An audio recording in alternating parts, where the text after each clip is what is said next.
Hey guys, it's Susan talking to you a little bit this week about, I don't know, it's something that has just been kind of bugging me lately.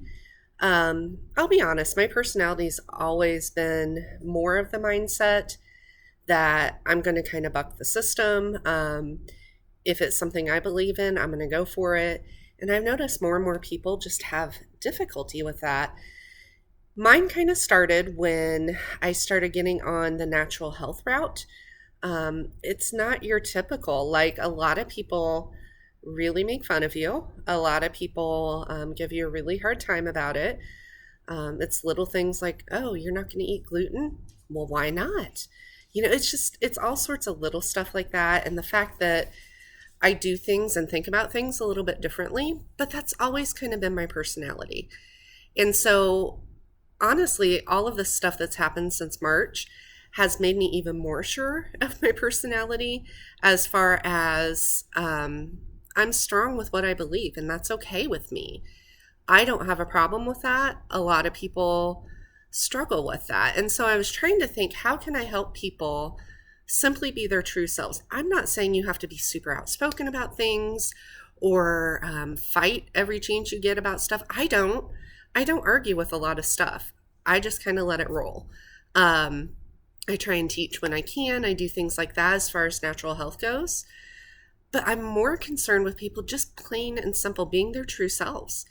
And I think some of that comes from people not knowing who their true self is.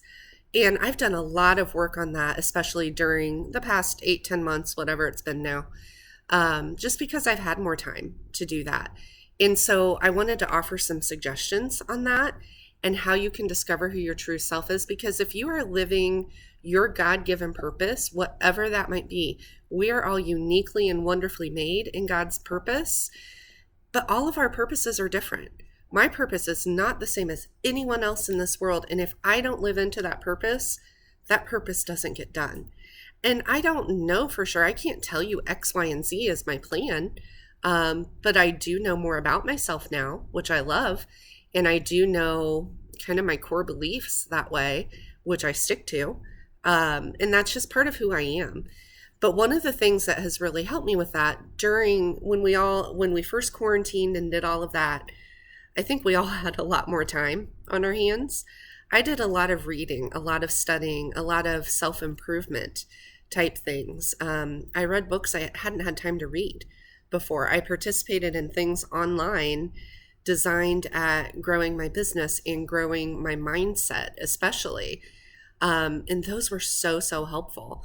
So that's always my first thing, is to encourage people to find something that clicks for them that way. I personally love, like, Lisa TerKeurst's books always speak to my soul that way. I love learning things about the Enneagram, about any personality type, or personality test. Just who I am. I enjoy it. So the more I learned about that, the more confident I became in who I was.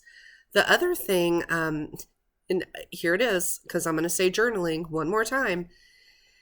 I love to journal about what my dreams and my hopes are. And for a long time, they felt kind of superficial, I guess is a good word for it. They didn't really feel like they clicked for me. Like, they were fun dreams, but they were on the surface. The more I journaled and would go back and kind of read through the different entries, the more I saw patterns come together. And the more when I would read certain things, my soul kind of lit on fire. And I'm like, oh, there it is. That's part of my purpose. I want to be able to serve people from my purpose that's uniquely mine. Like, I want to help people find a balanced life, a beautiful life, to understand that even though they've lost things in their life, things have gone badly in their life, that's not who they are. Their journey is so much more than that. That is one of my passions, and I love talking to people about that. I love getting people on the right track with some of that. It's awesome. The other thing, and as some of you know, I'm a therapist by profession, mental health therapist, but I tend to think that it's really good for people to go to therapy.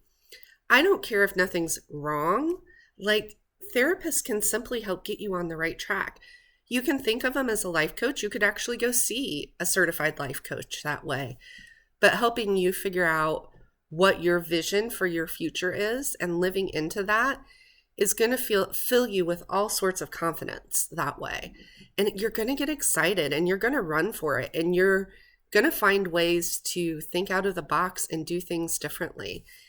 And here's the thing, and I'm going to give you a kind of a black box warning on this.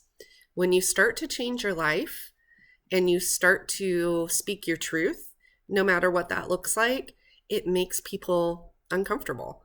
People do not like change. People don't like change for themselves. They don't like change in other people. People like the status quo. So knowing that, you have to be very self-confident in who you are and grow in your own strength and in God's strength mainly, to be able to handle some of that. It is okay that people don't agree with you. It is okay if people don't like you. It is okay to truly be you. There's nothing wrong with that in any way. And we all, like I said in the beginning, we have that unique purpose that is only ours. Susan Soares has one main thing that God intends her to do. And I don't know what that is. It could be a bunch of little things that add up to a big thing. I don't know yet. But I'm working towards it and I'm trying to figure it out. And I'm finding the things that help me serve others in love. It's not going to be for everybody. Not everybody's going to run that race with you. You have to find your tribe. You have to understand who you want to help and serve and how you want to do that. And you have to stay kind of laser focused on it. There will be people that don't want you on that path. There are people who do not like to hear things that they don't understand, I guess, is the best way to put it. They don't like to hear things that make them challenge their thinking. And we're all like that. I'm like that. I'm sure you guys are too. We like our status quo.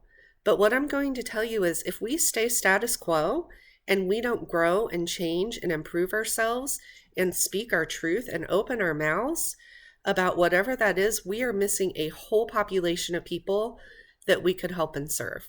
I'm really excited about some of the things I've got coming up as far as how to serve people and how to help people live that balanced life and not feel like they're just being pushed around in the wind.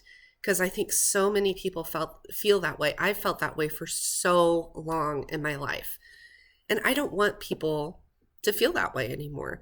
That is my passion. That is what I'm driving for. I'm curious. What lights your soul on fire that way? What things are you going to go out and do and serve and give to people that makes this world a better place?